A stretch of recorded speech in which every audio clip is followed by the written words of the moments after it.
पढ़ने के दो अप्रोच है। एक है प्रीस्टली अप्रोच, आप बहुत पढ़ते हैं, आपको आता कुछ नहीं, पढ़े जा रहे हैं, पढ़ते बहुत है, बहुत पढ़ते हैं। अगर तैयारी 25 दिन में हो रही है और रिवीजन 25 दिन में हो रहा है, तो तुम फिर 3-4 हजार साल बाद दो एग्जाम।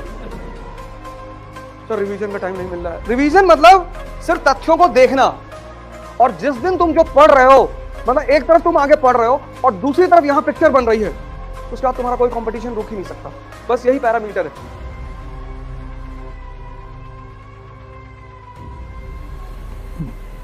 जय हिंद फ्रेंड्स।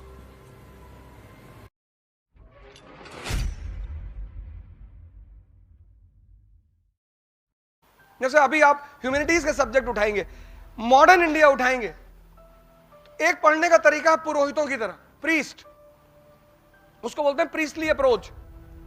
पढ़े जा रहे हैं,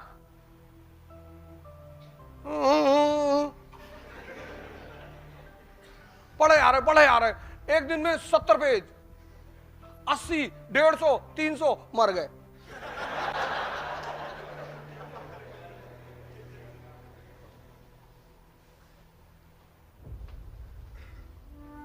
एक होता है सेंटली अप्रोच।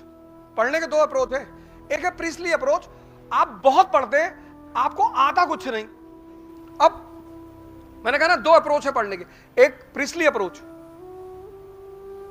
पढ़ते बहुत हैं, बहुत पढ़ते हैं,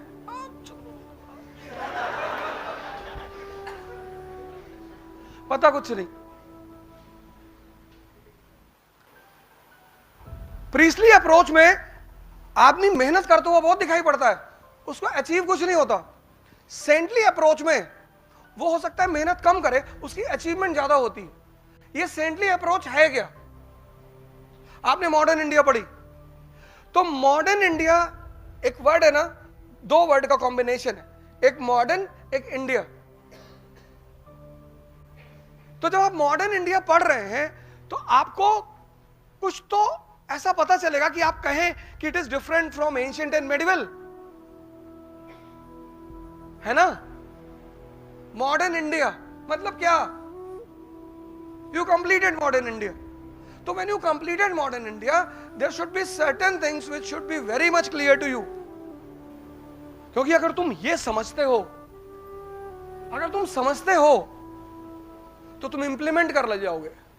study to for what? Study to learn. Why? To implement. किताबें जरूर पढ़ो। आईएएस बनना है तो न्यूज़पेपर और किताब पढ़ने की आदत डालो। यूट्यूब के लेक्चर्स बहुत कम सुनो, मैंने कहा नहीं सुनो, बड़े अच्छे अच्छे लेक्चर्स पढ़े हुए हैं, बड़े अच्छे अच्छे टीचरों के पढ़े हुए हैं, तो सुनो, लेकिन किताबों को पढ़ने की आदत डालो। Because when you read the book, you have to connect the lines and create the story. तो तुम्हारा दिमाग जिंदा होगा। जब तुम किताब पढ़ोगे ना, तो तुम्हें सोचना पड़ेगा। तुम सीरीज देखते हो, तुमको मजा आता है क्योंकि तुमको उसमें सोचना नहीं पड़ता, कहानी अपने आप सामने खुलती चली आती है। इसीलिए गांव के लोग आज भी सिनेमा को देखना बहुत बुरा मानते हैं। 80 में तो खैर मानते ही थे, 90 में तो खैर मानते ही थे। आपने घर में जो आपके एल्डर है, पिताजी, उनसे पूछिए कि वो कैसे पिक्चर देखने, मूवी देखने जाते रहे होंगे। और किसी भी तरीके से मूवी हॉल में घुसोगे तो इंफॉर्मेशन घर पहुंच जाती थी। और आज पीवीआर को एक सोशल स्टेटस बना दिया गया है, क्योंकि मां बाप को पता था कि अगर तुम मूवी देखोगे ना, तो तुम्हारी जो कनेक्ट करके सोचने की क्षमता है वो खत्म हो जाएगी। इसलिए किताबें पढ़ने में नींद आती है। तो किताबें खुद से तभी बोलेंगी जब तुम उनसे बोलोगे, वरना वो तुमसे नहीं बोलेंगी।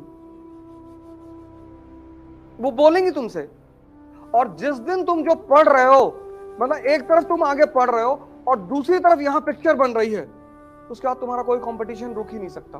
बस यही पैरामीटर है कि जिस लाइन को तुम पढ़ रहे हो, चाहे वो हिस्ट्री हो, ज्योग्राफी हो, पॉलिटी, इकोनॉमी, कुछ भी, मतलब तुम लाइन यहां पढ़ रहे हो और यहां उसकी पिक्चर बन रही है, बस समझ लो तुम्हारा सिलेक्शन होने वाला है। क्योंकि पिक्चर बन रही का मतलब यह है कि डाइजेशन इज गोइंग ऑन। हजम हो रहा है। किताबें लो और सरल किताबें लो। पहली किताब ले लो NCERT, old NCERT, class 12th, Vipin Chandra. Modern India, class 12th by Vipin Chandra. Old NCERT, old, बहुत प्यारी किताब है, बहुत अच्छी किताब। मतलब एक बहुत ही छोटे लेवल पे, क्लास 12th के लेवल के बच्चे के लेवल पे तुम्हें पूरी कहानी सुनाएगी। और एपिसोड जैसे धारा, उसमें 13 धारावाहिक हैं, 13 एपिसोड है उस किताब में। तुम उसको चैप्टर मत मानो, एपिसोड मानो। पहले एपिसोड में तुम्हें पिक्चर दिखाएगी 18th सेंचुरी इंडिया, 18वीं शताब्दी का भारत। तुम्हें दिखाएगी कि मुगल साम्राज्य का पतन हो रहा है, एकदम दिखाई पड़ेगा तुम्हें। क्षेत्रीय शक्तियों का उदय हो रहा, regional powers are emerging, independent Awadh, independent Bengal, independent Nizam, regional powers पैदा हो रहे हैं, मुगल शक्ति खत्म हो रही है। और सबसे बड़ी घटना जो मुगल शक्ति के पराजय को दिखा रही वो है 1739 का बैटल ऑफ करनाल, जब नादिर शाह ने मुगल बादशाह को मुर्गा बना दिया। किसको? मोहम्मद शाह रंगीला को। दिखाई पड़ेगा तुमको एकदम। पढ़ो मत, पढ़ने से इंफॉर्मेशन बढ़ती है, सोचने से विवेक बढ़ता है।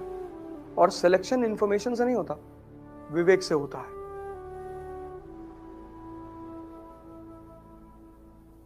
आज के दौर में लोगों के पास इंफॉर्मेशन बहुत है पर सोचा ही नहीं, सोचा ही नहीं। सब कुछ उस किताब में लिखा हुआ है, सब कुछ, बस तुम्हें सोचना है रुक के। इसीलिए भारत के आध्यात्मिक इतिहास में कुछ पक्षियों का, कुछ फूलों का बड़ा महत्व है। जैसे भारत के आध्यात्मिक इतिहास में तोते का बड़ा महत्व है। पता है क्यों? क्योंकि तोता रामायण याद कर सकता है, समझ नहीं सकता, और बिना समझे कोई अर्हत नहीं होगा। इसीलिए तो तुम्हारा पढ़ने में मन नहीं लगता था, तुम्हें पता ही नहीं होता है कि पढ़ना क्या है।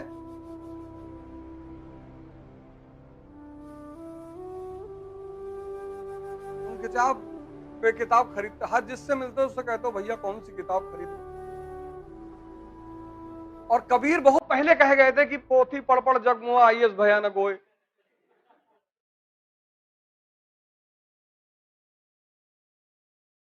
वो आईएएस के बेसिकली उन्होंने आईएएस के लिए ही कहा, बाद में लोगों ने प्रेम जोड़ दिया उसमें। पंडित, पोथी पढ़ पढ़ जग मुआ पंडित भयानक होए। पढ़ना मतलब दिमाग को जिंदा करना, और जिंदा दिमाग कुछ भी कर सकता है।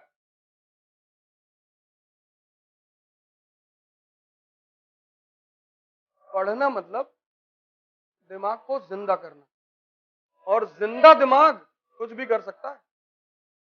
वो एक अच्छा बिजनेसमैन बन सकता है, उसकी नौकरी लगेगी।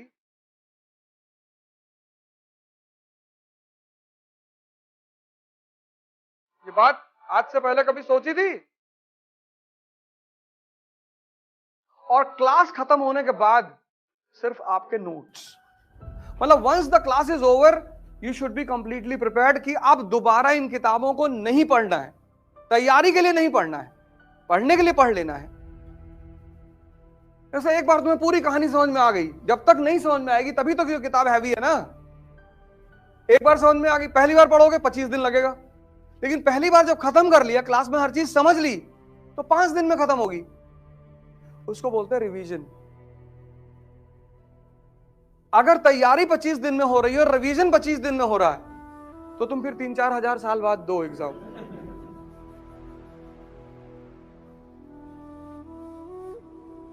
तो रिवीजन का टाइम नहीं मिल रहा है। रिवीजन मतलब सिर्फ तथ्यों को देखना। कॉन्सेप्ट कैसे भूलोगे यार?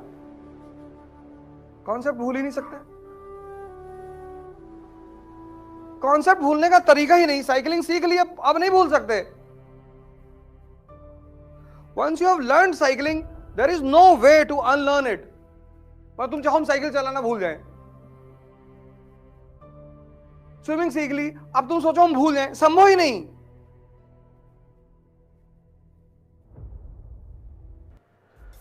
जय हिंद।